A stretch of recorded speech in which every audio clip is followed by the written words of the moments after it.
mungkin boleh kita diskusi ya Ruth ya, tentang masalah istilah-istilah yang diambil oleh Kristen. Mungkin kamu ada punya datanya, lalu dimasukkan ke dalam Bible gitu ya. Bantu share-share ya teman-teman untuk ininya, untuk diskusinya. Siapa duluan? Oke, silakan Pak Ustadz duluan, nanti saya tanggapi. Baik.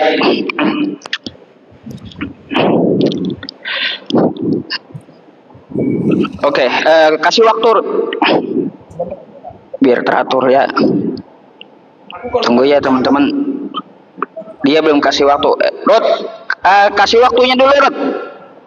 Ya sebentar, aku catat loh. Aku catat seperti nggak pas diskusinya kalau nggak kucatat. Oke. Iya, maksudku kamu kasih waktu gitu. Aku opening 5 menit, kamu 5 menit, silakan. Silakan. Baik, assalamualaikum warahmatullahi wabarakatuh. Rabbi shrah li sadri wa yassir li amri wahlul 'uqdatam min lisani yafqahu qawli. Terima kasih untuk teman-teman semuanya, saudara-saudariku yang telah hadir di live streaming ini ya. Malam ini kita ketemu dengan anak Batak atau Rudi Simamora untuk berdiskusi gitu ya teman-teman. Karena setiap harinya saya itu selalu acak gitu ya. Acak ketika live streaming malam-malam itu saya nggak tahu. Malam ini saya ketemu pendeta siapa, itu nggak tahu. Ketemu debater siapa dari pihak Kristen, saya nggak tahu gitu. Cuma ya kita hanya menyampaikan apa itu kebenaran terhadap kawan-kawan ya, apa itu kebenaran terhadap publik yang menonton, itu yang kita sampaikan. Bukan berarti kita harus menghujat atau menghinakan sesembahan orang lain, karena di dalam agama Islam itu mempunyai batasan-batasan dalam diskusi lintas agama ya. Saya pun tidak senang ya ada penghujatan, tidak senang. Kalau ada penghujatan saya out ya, terserah kalian, mau kalian ngomong saya kabur terserah ya. Tapi kalau sudah ada penghujatan, saya pun tidak suka ya. Jadi kita diskusi secara baik ya, menampilkan data-data. Baik, tema yang saya bawakan dijabanin oleh anak Batak ya. Saya umum saja ya, panggilnya anak Batak gitu ya teman-teman. Ya, jadi diskusi yang saya ajukan kepada anak Batak ini adalah tentang masalah istilah-istilah Islam yang sebenarnya sudah saya diskusikan kepada Edis Sidabutar tadi malam ya, terus kepada Rudi Yohanes. Sudah 2 orang ya saya bahas tentang masalah ini, dan malam ini saya juga pengen melihat argumentasi dari seorang anak Batak, dari seorang Rudi Simamora gitu ya, bagaimana argumentasinya. Karena kita melihat reaksi Edis, reaksi Bang Rudi Yohanes itu berbeda ketika kita membahas masalah ini. Kalau kita tanya Bang Rudi Yohanes dengan Edis Sidabutar, itu jawabannya beda. Makanya saya bilang kan, kalau kalian tanya satu pendeta, maka kalian akan menemukan 11 jawaban yang berbeda. Pendetanya 10, jawabannya 11 gitu. Nah, intermezzo sedikit ya. Jadi berkaitan tentang masalah istilah-istilah dari agama Islam yang diambil oleh pihak kekristenan, lalu dia masukkan ke dalam kitab atau keagamaan mereka. 1, kata Allah. 2, kata Alkitab. 3, kata Injil. 4, kata malaikat. Yang 5, kata Rasul. Yang 6, kata ayat. Yang 7, kata Roh Kudus. Ya, banyak lagi. Belum lagi yang lain-lainnya. Saya listkan kemarin itu hampir 15 kalau nggak salah. Lupa saya kosakatanya apa saja gitu ya. Nah, jadi inilah yang akan saya ajukan, bagaimana ya mematahkan argumentasinya. Kalaunya betul yang saya ajukan, maka sebaiknya kawan-kawan kita yang Kristen sadar gitu ya, sadar bahwa istilah-istilah yang digunakan selama ini adalah istilah Islam, yang mana istilah tersebut menjadi bahan perdebatan dan akar dari permasalahan terjadinya debat lintas agama yang ada di Indonesia ini. Ya, Maka dari itu saya ajukan beberapa kata. Mungkin satu persatu saya akan bahas ya teman-teman. Maka dari itu ambil kopinya, ambil rokoknya, ambil kopinya, santai gitu. Mari kita jabarkan ilmu sesuai ud'u ila sabili rabbika bil hikmah ya. Dengan hikmah. Semoga saja saya menjabarkan sesuatu, penonton Rudi yang Kristen dapat melihat, oh iya ya, ternyata selama ini kitabku tidak punya pendirian. Kitabku kagak pede dengan bahasa aslinya. Kan kita mengetahui bersama ya, kitab Kristen itu berasal dari Yunani, ya teks aslinya, manuskripnya dari Yunani. Kita tahu bersama tidak ada kosakata Alkitab ya. Dari teks Yunaninya tidak ada kosakata Allah, tidak ada kosa Rasul dari teks Yunaninya. Dari itu saya kan kaji satu persatu dengan Rudi Simamora malam ini ya tentang kosakata yang akan saya ajukan. Baik, mungkin itu dari saya dari penilaian ya. Rudi Simamora mau menanggapi seperti apa dan opening seperti apa, silakan kita dengarkan dulu openingnya.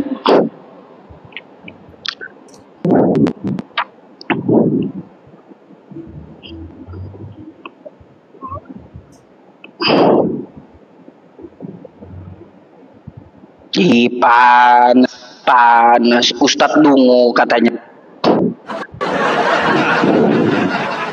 Rut, waktunya Rut, kasih Rut.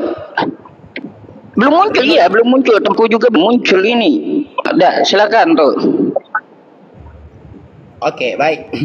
Soras, damai Kristus bersama kita. Salam kawan-kawan semua. Salam aku ucapkan dari kota Medan. Saya anak Batak. Kembali hadir menemui kawan-kawan di sosial media ini, di TikTok dan di YouTube Anak Batak Part 2 untuk membicarakan kitab suci. Kawan-kawan, kebetulan aku kedatangan tamu ya. Ada Pak Ustadz Yusuf dari Indonesia Timur ya, dari Kalimantan rupanya. Aku pikir dulu dari Sulawesi. Inilah Ustadz yang sangat aku hormati kawan-kawan. Kenapa? Karena dia berani berdebat. Sekalipun yang disampaikannya itu justru tidak bisa membela akidahnya. Contoh seperti tema hari ini, penggunaan kata-kata istilah-istilah Arab. Dipikirnya bahasa Arab itu miliknya orang Islam. Maka saatnya aku memberikan edukasi kepada kawan-kawan. Istilah-istilah yang disebutkan oleh Ustadz itu, Rasul, Nabi, Injil, Ilham, ini semua bahasa Arab, bukan milik orang Islam, tetapi bahasa Arab. Sebelum Nabi Muhammad lahir pun, orang Arab sudah menggunakan kata Rasul, kata Nabi, kata Injil, dan kata Ilham. Katakanlah Nabi Muhammad lahir 572 Masehi. 500 tahun sebelum Nabi Muhammad lahir, orang Arab sudah beragama Kristen dan menggunakan kata Rasul, menggunakan kata Nabi, menggunakan kata Injil, menggunakan kata Ilham. Nah, jadi memang biasa itu. Agama yang paling bungsu selalu merasa benar. Contoh seperti di rumah kita misalkan. Di rumah kita bersaudara itu ada 5. Anak yang paling bungsu ini selalu menang sendiri. Ya maklum, abang-abangannya maklum. Kita orang Kristen maklum melihat Islam yang selalu mengklaim kalau segala sesuatu miliknya. Dipikirnya orang Arab Saudi lebih dulu beragama Islam daripada beragama Kristen.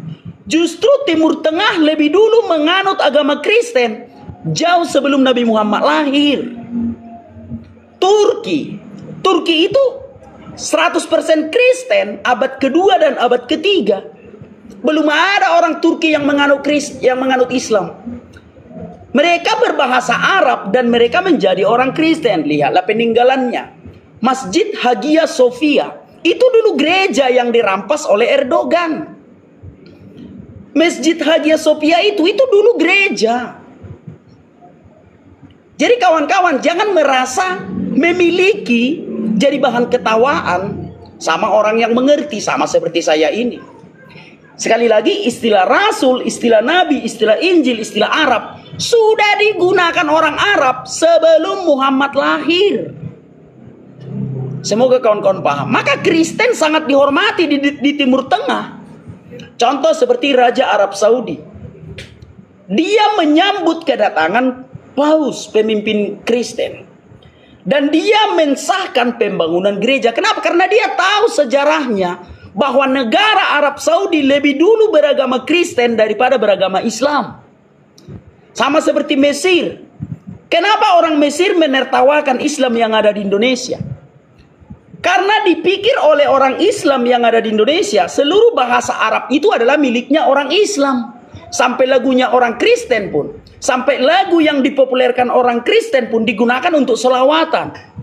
Contoh seperti Ya Tap Tap, Ya Tap Tap, Wahabat, itu penyanyinya orang Kristen dan penciptanya orang Kristen. Tapi di Indonesia ini dipakai menjadi solawatan, masuk TV lagi dalam acara Gebiar Ramadan. Maka orang Mesir tertawa, orang Arab Saudi tertawa, karena orang Indonesia menganggap asal Arab Islam, asal Arab Islam. Sama seperti Injil. Injil itu bahasa Arab, bukan milik orang Islam saja. Semoga kawan-kawan paham ya apa yang kujawab. Aku sekedar membentengi iman aja lah dulu aku. Membentengi iman saudaraku ya. Jadi kita orang Kristen harus maklum melihat si bungsu. Sama seperti di rumah ada 5 orang anak. Anak yang paling kecil, anak bontot, selalu menang sendiri. Kita abang-abangan harus maklum. Semoga kawan-kawan paham. Jadi sekali lagi, bahasa-bahasa Arab yang ada di Alkitab itu sudah lebih dulu dipakai oleh orang Kristen ratusan tahun sebelum Nabi Muhammad lahir. Termasuk kata Rasul, kata Nabi, kata Injil, dan kata ilham. Semoga kawan-kawan paham. Kita bertemu di babak berikutnya. Terima kasih kawan-kawan.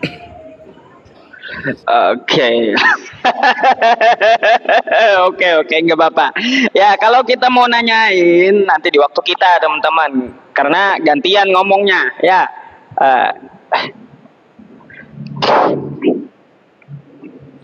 Jadi begini ya, Ruth ya.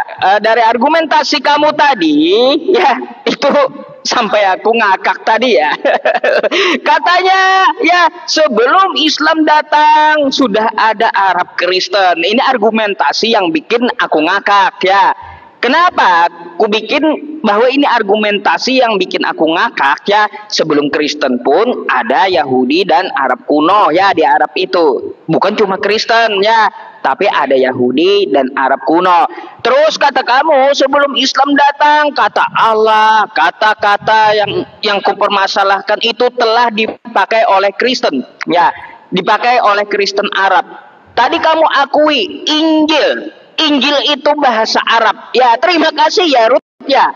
Injil itu bahasa Arab. Lalu kenapa kau yang Bani Asia, yang di Indonesia malah menyebut kitab kau Injil?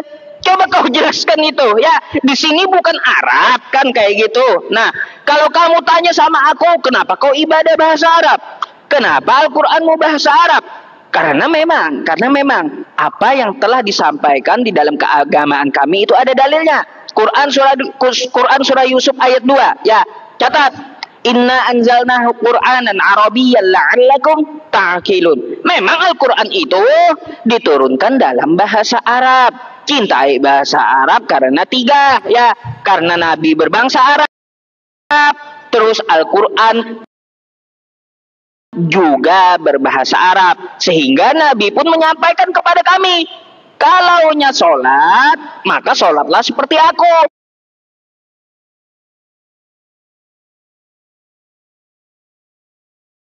Memakai bahasa Arab, meskipun kita ada di Indonesia. Nah, hal yang sama, aku pertanyakan sama kamu, Yesus itu kan berbahasa Aramaik ya, di dalam kesehariannya. Kenapa di Indonesia Kristennya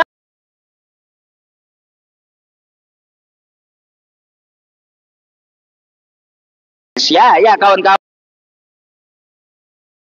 Indonesia Ruth, kenapa kau nyebut kitab kau itu dengan sebutan Injil, padahal kau akui itu adalah milik Arab? Lalu apakah kosakata Arab ini identik dengan Islam? Ya, kita akui identik. Memang agama itu tidak mengklaim sebuah bahasa, tidak. Ya, tidak. Tidak. Tapi setidaknya kita harus pede dengan keagamaan kita sendiri-sendiri. Kan kayak gitu. Dari mana diturunkan Islam? Dari mana diturunkan Kristen? Kan? Nah, kalaunya Islam dibawa oleh Nabi Muhammad SAW, maka silahkan kita gunakan bahasa asli beliau. Nah, ini Kristen yang dari Yunani kok larinya ke Arab-Araban gitu. Ya, kalaunya bahasa Yunaninya kumpulan buku-buku adalah Biblos, kenapa ke Indonesia malah jadi Alkitab? Di mana nyambungnya? Nggak ada nyambungnya. Sedangkan Alkitab itu adalah nama lain dari Al-Quran. Dalilnya di mana dalil? Nanti diminta pula dalil. Kan sama aku baik. Quran surah Al-Baqarah ayat 2. Zalika Alkitab bula. Zalika Alkitab, ya, zalika Alkitab la raiba fi hudal lil muttaqin. Alkitab ini yang dimaksud Al-Quran, tidak ada keraguan di dalamnya, petunjuk bagi orang yang bertakwa. Terus Quran surah Maryam ayat 30, qala inni abdullah ataniyal alkitab, ya, ataniyal kitab. Jadi Alkitab itu adalah kosakata nama lain dari Al-Quran. Kok tiba-tiba nama kitab Kristen jadi Alkitab, padahal dari Yunani? Coba aku minta sama kamu, ya, tunjukkan satu kosakata saja, kosakata Alkitab dari bahasa Yunani. Ada nggak Alkitab bahasa Yunani? Coba kamu tunjukkan data, ya, biar kamu tidak dibilang berasumsi. Tolong dalam bahasa Yunaninya tunjukkan satu saja dulu, ya, kosakata Alkitab.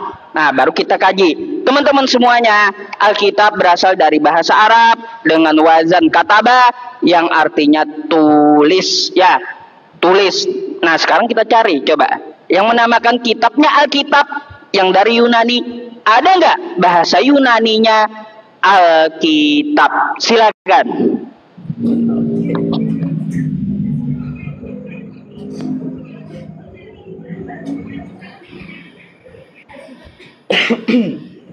Baik, yang pertama, kita menyembah Tuhan yang mengerti seluruh bahasa, bro. Kalau kita berdoa atau beribadah atau menulis kitab dalam bahasa Nias, Tuhan kami mengerti, karena Tuhan kami bukan Tuhan lokal. Kalau kami menulis kitab dalam bahasa Batak dan berdoa dalam bahasa Batak, Tuhan kami mengerti, karena Tuhan kami bukan Tuhan lokal. Jadi kami boleh menggunakan seluruh bahasa yang ada di muka bumi ini, karena Tuhan kami mengerti seluruh bahasa. Kecuali Tuhan kami tadi hanya mengerti bahasa Arab, maka kami pun beribadah harus menggunakan bahasa Arab. Kecuali Tuhan kami tadi hanya paham bahasa Arab, maka kami juga harus belajar bahasa Arab. Tetapi karena Tuhan kami adalah Tuhan semesta alam yang mengerti seluruh bahasa, termasuk bahasa Arab, maka kami boleh menggunakan segala bahasa yang ada di muka bumi ini. Jadi tidak ada keraguan kepada Tuhan kami dalam hal bahasa. Sedangkan aku dari gereja kesukuan, di gerejaku tidak pernah menggunakan kata kitab, di gerejaku tidak pernah menggunakan kata rasul, di gerejaku tidak pernah menggunakan kata Allah, karena gerejaku berbahasa Batak. Tuhan kami mengerti, karena Tuhan kami adalah Tuhan semesta alam, bukan Tuhan lokal yang hanya mengerti satu bahasa saja. Semoga kau paham, Pak Ustadz. Yang berikutnya, Yahudi dan Arab kuno. Benar. Sebelum Nabi Muhammad lahir, orang Arab sudah beragama Yahudi dan beragama Kristen. Tetapi tidak dengan Islam. Karena Islam itu kan baru muncul ketika Nabi Muhammad lahir, 572 Masehi. Mendapatkan wahyu ketika Muhammad berusia 40 tahun. Berarti 613 Masehi. Lalu ada masa patroh 20 tahun. Ya, sekitar 630 Masehi lah Al-Quran itu ada. Nah, lalu Nabi Muhammad siar. Katakanlah abad ke-7 lah baru orang Arab menganut agama Islam. Masih seumur jagung dibandingkan orang Arab yang beragama Kristen sejak abad pertama. Apalagi orang Arab yang beragama Yahudi sebelum Masehi. Nah, jadi kami sangat maklum terhadap si bungsu. Karena yang terbelakang, yang lebih lama muncul akan merasa memiliki. Paham ya? Nah, berikutnya. Kenapa harus menggunakan bahasa Arab? Kami menggunakan bahasa Arab, bukan bahasa Islam. Kami menggunakan kata Injil, itu berasal dari bahasa Arab. Dan itulah kosakata yang ada di Perbendaharaan Kamus Besar Bahasa Indonesia. Maka kami menggunakan kata Injil itu. Bukan miliknya orang Islam. Paham ya? Kami menggunakan bahasa Arab, bukan bahasa Islam. Sekali lagi, bahasa Arab bukan milik Islam saja. Sebelum Nabi Muhammad lahir, orang Arab sudah beragama Kristen. Yang ketiga, kenapa pakai bahasa Indonesia? Kenapa nggak pakai bahasa Yunani? Karena Tuhan kami mengerti seluruh bahasa. Itu tiga-tiganya ya, sudah kujawab. Nah, berikutnya. Komentar seperti ini sudah pernah diajukan ke dalam Lembaga Alkitab Indonesia oleh Profesor Islam. Tapi setelah sampai di Lembaga Alkitab Indonesia, jadi ayam sayur. Mereka mencoba memprotes penggunaan istilah-istilah Arab di dalam Alkitab. Mereka datang ke Lembaga Alkitab Indonesia, Profesor Islam itu. Tetapi akhirnya pulang dengan tangan hampa. Mereka tidak mampu berdebat secara ilmiah bahwa sebelum Nabi Muhammad lahir, orang Kristen sudah menggunakan kata Allah. Sebelum Nabi Muhammad lahir, orang Kristen sudah menggunakan kata rasul. Dan seterusnya. Kawan-kawan, ada pelanggaran, tolong di tap-tap layar kawan-kawannya. Kawan-kawan kirim kalian mawar-mawarnya itu, ada pelanggaran, biasalah pasukan report. Biasa itu pasukan report. Kawan-kawan bantu tap-tap layar, kirim mawar-mawar kawan-kawan. Jadi sekali lagi Pak Ustadz, silakan topik yang lain. Kalau membahas topik ini sudah 2 babak. Takutnya nanti Pak Ustadz semakin malu. Silakan bahas pembahasan yang lain. Kalau soal bahasa itu sudah terang benderang aku jawab. Lebih dulu orang Kristen menggunakan bahasa Arab daripada orang Islam. Sadar saudara-saudaraku. Al-Quran itu baru dicetak tahun 1920 di Mesir. Jangan kalian pikir kitab suci kalian itu yang paling tua. Quran yang kalian pakai itu belum berusia 100 tahun lebih. Oke. Apa Ustaz? Syukran jazakumullah ya. Mari kita berantas. Oke? Gampang jawabnya gitu ya. Oke Ruth, ya udah 2 babak tapi kamu kagak ada jawabannya. Lalu kamu minta tema yang lain. Nah, itu adalah hal yang sangat memalukan Ruth ya. Padahal pertanyaanku cuma satu, saya minta datanya di mana tertulis kosakata Alkitab di dalam kitab Anda yang asli. Mana? Coba kau tunjukkan samaku. Ya, belum kau jawab, udah mau kabur dari tema. Takutnya kalau ku teruskan tambah malu kayak Edis tadi malam. Ngaku aja kan kayak gitu ya. 20.000 mata memandang ya Edis tadi malam sampai terakhir ku kasih kesempatan ya mencret juga dia. Makanya ku tanya satu saja dulu ya sama kamu. Di mana di teks asli kitab kamu dalam bahasa Yunani dituliskan kosakata Alkitab? Kamu bilang bahwa sebelum Islam itu datang, Kristen Arab sudah ada menggunakan kosakata Alkitab, menggunakan kosakata Rasul. Itu mana datanya mana? Mana datanya mana? Tunjukkan sama aku ya. Kristen Arab menggunakan kosakata Rasul ya. Kristen Arab menggunakan kosakata Rasul, kosakata Allah, kosakata Alkitab itu di abad 8. Injil pertama kali, Alkitab pertama kali dicetak di Arab itu di abad ke-8. Jauh lebih dulu Al-Quran diturunkan ya. Jadi setelah mengetahui ada kitab Nabi Muhammad ya, kitabnya umat Islam ya, di Arab Saudi situ orang-orang Arab Saudi, Kristen Arab juga kagak mau kalah. Ambil dulu, comot dulu dari istilah Quran, dimasukkan ke dalam kitab Kristen bahasa Arab. di abad ke-8. Makanya baru ada kosakata Rasul, baru ada kosakata kitab, baru ada kosakata Allah ya, yang telah dicomot oleh Kristen di abad ke-8. Sebelum itu tidak ada Kristen Arab atau Nasrani menggunakan kata Alkitab, nggak ada, ya nggak ada. Menggunakan kata Allah, nggak ada. Karena apa? Karena pada saat itu Bani Najran dia tidak menggunakan kitab mereka dalam bahasa Arab, tapi diterjemahkan oleh Warokah bin Naufal tadi ke dalam bahasa Arab. Mereka menggunakan di Arab situ dengan bahasa Ibraninya, ya, bukan bahasa Arab. Jadi sebelum Al-Quran itu diturunkan, kagak ada Kristen pakai kosakata Alkitab, nggak ada. Lalu Kristen Arab menyebut kitab mereka itu dengan apa? Sebelum Al-Quran diturunkan. Ayo, ada yang tahu? Ada yang tahu? Perjanjian Lama.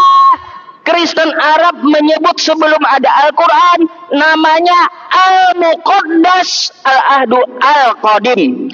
Nggak ada Alkitab, nggak ada. Nggak ada Kristen Arab menyebut kitab mereka Injil, itu nggak ada. Nggak ada Kristen Arab menyebut kitab mereka itu Alkitab, nggak ada. Perjanjian barunya mereka menyebutnya Al-Muqaddas Al-Ahdu Al-Jadid. Itu perjanjian barunya. Nggak ada mereka sebut kitab mereka Injil, nggak ada. Injil itu nongol setelah Al-Quran diturunkan. Alkitab itu nongol setelah Al-Quran itu diturunkan. Maka dari itu ketika ya Kristen Arab ingin meniru umat Islam, maka mereka bikin kitab Kristen dalam bahasa Arab di abad ke-8. Nah, itu ya. Maka dari itu tunjukkan dua data samaku, ya. Kata kamu Kristen Arab sudah menggunakan kosakata Alkitab, kosakata Rasul, itu mana datanya? Mana coba? Kagak pernah aku temukan, ya. Kagak pernah aku temukan satupun literasi yang mengatakan Kristen Arab sudah menggunakan kosakata Rasul. Di mana itu? Di mana? Coba. Terus yang kedua, ya, aku tidak mau melebar dulu. Fokuskan dua hal yang kuminta. Ya, di mana dalam bahasa Yunaninya kosakata Alkitab dalam bahasa Yunani, sehingga kalian di Indonesia memakai bahasa Alkitab untuk menamakan kitab kalian. Coba beda dengan agama sendiri, dan silakan tunjukkan datanya. Habis ini kutunjukkan sebuah data sama kamu, silakan. Siap. Syukran jazakumullah ya Bapak Ibu. Win terus kita, nggak pernah kalah sama Rudi. Oke, iya. Bentar, belum muncul. Ya. Yaudah. Oke, sip. Oke. Mungkin kalau berlomba banyak koin kau bisa menang. Tapi kalau untuk berdebat, belum ada orang Islam yang mampu melawan aku berdebat. Paham ya? Kalau berlomba banyak koin, oke lah kau menang, kau akui itu. Baik. Coba baca di dalam Kisah Para Rasul 2. Kisah Para Rasul 2 itu terjadi 40 hari setelah kenaikan Tuhan Yesus ke surga, berarti abad pertama. Bahwa para rasul sudah menggunakan bahasa Arab. Maka pelajari Alkitab. Baca Alkitab itu, baca Kisah Para Rasul 2. Kisah Para Rasul 2. Waktu itu di Yerusalem diam orang-orang Yahudi yang saleh dari segala bangsa di bawah kolong langit. Ketika turun bunyi itu, berkemurumunlah orang banyak. Mereka bingung karena mereka masing-masing mendengar rasul-rasul itu berkata-kata dalam bahasa mereka sendiri. Mereka semua tercengang-cengang dan heran. Lalu berkata, bukankah mereka semua yang berkata-kata itu orang Galilea? Bagaimana mungkin kita masing-masing mendengar mereka berkata-kata dalam bahasa kita sendiri, yaitu bahasa yang dipakai di negeri asal kita. Kita orang Partia, Media, Elam, penduduk Mesopotamia, Yudea, Kapadokia, Pontus, Asia, Frigia, Pamfilia, Mesir, dan daerah-daerah Libya yang berdekatan dengan Kirene, pendatang-pendatang dari Roma, baik orang Yahudi maupun penganut agama Yahudi, orang Kreta, orang Arab. Maka jangan terlalu banyak makan ikan asin. Kitab suciku sudah menuliskan bahwa di zaman murid-murid Tuhan Yesus, mereka sudah menggunakan bahasa Arab. Kisah Para Rasul 2. Pakai matanya. Katanya pintar Bible. Baca Kisah Para Rasul 2. Murid-murid Tuhan Yesus sudah menggunakan bahasa Arab. Katanya pintar Alkitab. Tertulis di situ loh secara letterlet. Arab, bahasa Arab. Perbanyak makan buah dan makan sayur. Jangan hanya makan ikan asin saja. Sehingga matanya nggak melek. Katanya pintar Bible. Padahal di dalam Bible dituliskan murid-murid Tuhan Yesus sudah berbahasa Arab. Apalagi mau kau sanggah. Itu yang tertulis dalam kitab suci Kisah Para Rasul 2. Lalu Petrus berkhotbah. Sekali-sekali makan makanan-makanan bergizi. Makannya ikan asin, dia sompel matanya. Masa nggak bisa membaca di situ bahwa murid-murid Tuhan Yesus berbahasa Arab? Kisah Para Rasul 2. Gimana sih? Jelas ya, sudah terjawab ya, itu datanya ya. Bahwa murid-murid Tuhan Yesus berbahasa Arab. Kisah Para Rasul 2 datanya. Bahasa Mesir, bahasa Pontus, bahasa Asia, bahasa Frigia, Pamfilia, Kirene, bahasa Romawi, bahasa Kreta, bahasa orang Arab. Tertulis loh, bahasa orang Arab. Apalagi mau kau bantah? Katanya pintar Alkitab.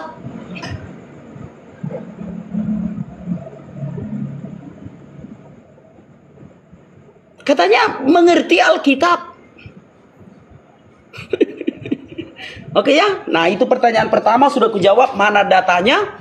Kenapa orang Kristen menggunakan bahasa Arab? Karena murid-murid Tuhan Yesus sudah lebih dulu menggunakan bahasa Arab. Di mana datanya? Kisah Para Rasul 2. Ya, Petrus juga menggunakan bahasa Arab. Yang berikutnya, di mana di dalam bahasa Yunani, di sini dikatakan apa? Roma, gitu ya, pendatang-pendatang dari Roma. Roma itu Yunani lah bahasanya dulu ya. Di mana di dalam bahasa Yunani ada tertulis Injil. Kami kan bukan orang Yunani. Kami kan orang Indonesia. Kalau orang Yunani ya menggunakan kata Biblos. Namanya juga mereka orang Yunani. Kami kan orang Indonesia. Menggunakan kosakata yang ada di Perbendaharaan Kamus Besar Bahasa Indonesia. Maka kami menggunakan Injil. Karena Tuhan kami mengerti seluruh bahasa. Itu Pak Ustadz. Semoga kau paham ya. Semoga kau paham Pak Ustadz.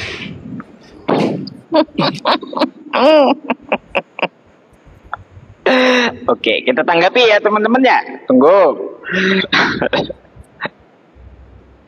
saya ini ya ngakak banget ya ketika Rudi mengatakan muridnya Tuhan Yesus sudah berbahasa Arab. Itu mana datanya, mana? Sejak kapan muridnya Yesus ke Arab Saudi? Coba kau tunjukkan samaku. Coba kau tunjukkan samaku. Itu kan kata Paulus, murid Tuhan Yesus, kata Anda sudah berbahasa Arab. Kapan mereka ke Arab Saudi? Terus mana cetakan bahasa Arabnya, manuskrip bahasa Arabnya mana? Tunjukkan samaku. Ayo, kau makin ke sana makin ke sini ini rupanya ya. Data sudah kagak ditunjukkan, rupanya makin ke sana makin ke sini, makin ke sini makin ke sana. Mau macam kayak gimana itu, Rut? Tunjukkan dulu datanya mana, ya. Kau bilang muridnya Tuhan Yesus udah pakai bahasa Arab. Mana manuskripnya? Mana buktinya? Mana cetakan dalam bahasa Arabnya?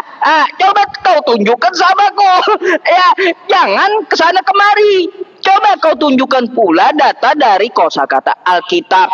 yang berbahasa Yunani. Datanya mana? Kalau tidak ada, ya tidak ada, berarti terbukti apa yang kukatakan, bahwa kitab kalian, kitab Kristen memakai nama Alkitab itu mengambil dari Al-Quran, yang mana Al-Quran itu adalah nama lain dari Alkitab ya, atau Alkitab itu nama lain dari Al-Quran. Coba kau tunjukkan sama aku, kalau kau bawa tentang Biblemu, kata kamu ya muridnya Yesus sudah berbahasa Arab. Coba tolong tunjukkan bukti tulisannya di mana, terus sejarahnya di mana. Ya, tadi juga tidak ditunjukkan sama aku, ya, tidak ditunjukkan sama aku. Kristen Arab sudah menggunakan kosakata Alkitab, sudah menggunakan kosakata Rasul. Coba itu dulu yang kita kejar ya teman-teman, biar tidak melebar ke sana kemari dulu. Coba ada 3 hal yang kita tuntut ya, karena di Bible-nya tuh ya, tuh ditampilinnya. Katanya muridnya Yesus berbahasa Arab itu sejarahnya mana? Terus mana manuskrip Arabnya? Coba mana sejarah dan manuskripnya? Terus kapan murid Yesus ke Arab? Kapan itu? Ya. Itu yang pertama. Yang kedua perlu kau tunjukkan ya di mana teks Yunaninya kosakata Alkitab. Itu yang kedua yang ku minta sama kamu. Yang ketiga ya, sesuai tuntutanku, kamu mengklaim Arab Kristen lebih dulu ada dengan Islam daripada Islam. Terus Arab itu sudah menggunakan kosakata Alkitab, sudah menggunakan kosakata Allah, sudah menggunakan kosakata Rasul. Mana datanya mana? Mana datanya mana? Kristen Arab menggunakan kosakata Rasul itu mana? Sedangkan Bible Kristen di Arab dicetak di abad ke-8. Ingat itu ya. Sedangkan Islam muncul, kamu udah tahu, di abad ke-6 kan? 6 sama 8 duluan mana? Pasti duluan 6. Ya, pasti duluan 6. Sedangkan Bible dalam bahasa Arab dicetak abad ke-8. Kalau kau klaim sendiri bahwa Kristen Arab sudah menggunakan kosakata Rasul, sudah menggunakan kosakata Allah, sudah menggunakan kosakata Alkitab, maka tunjukkan samaku mana bukti sejarahnya, mana peninggalannya, mana manuskripnya Kristen Arab menggunakan lebih dulu kosakata tersebut. Jangan-jangan murid Yesus ke Arab, teman-teman. Ya, jangan-jangan muridnya Yesus ke Arab gitu. Ya, aduh, aneh-aneh aja. Makin kesana, makin kesini, makin kesini, makin kesana jadinya. Ya. Coba tunjukkan dulu pakai data sama aku gitu ya. Apa yang aku tuntut kepada kamu? Kosakata Alkitab dari bahasa Yunani, sejarah tentang masalah murid Yesus apakah pernah ke Arab atau ada manuskripnya dalam bahasa Arab dari murid Yesus. Terus yang ketiga ya, di mana buktinya? Orang Kristen Arab sudah menyebutkan kosakata, satu aja deh, kosakata Allah, Rasul, Alkitab. Dah itu aja dulu dah. Atau kagak jauh-jauh. Di mana buktinya? Orang Kristen Arab sebelum Islam datang sudah menggunakan kosakata Injil. Mana? Coba tunjukkan sama data, pakai data. Jangan cuma omong doang gitu ya. Coba tunjukkan. Kutunggu. Bikin ketawa. Biar penonton yang menilai. Artinya aku udah tunjukkan datanya. Di dalam Kisah Para Rasul 2 ayat 8-11, murid-murid Tuhan Yesus menggunakan bahasa Arab. Itu datanya. Apa mau ku bilang lagi? Nah, kalau kau mengatakan bahwa orang Arab itu Alkitab diterjemahkan ke bahasa Arab itu abad ke-8, mimpi kau. Abad kedua, Masjid Hagia Sophia sudah menjadi gereja. Itu kan dirampas Erdogan menjadi masjid sekarang. Dulu itu gereja.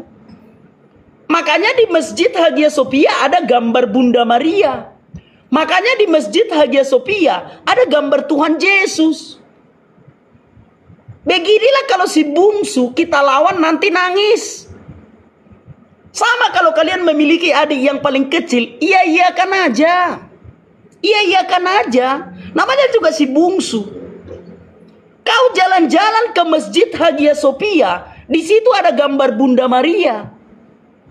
Kau jalan-jalan ke Ka'bah, di dalam Ka'bah itu ada gambar Bunda Maria. Jangan mimpi kau cup.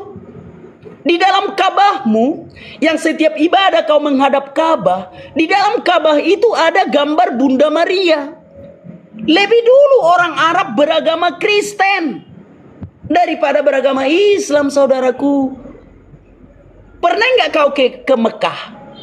Diizinkan nggak kau masuk ke dalam Ka'bah itu? Di dalam Ka'bah itu ada gambar Bunda Maria.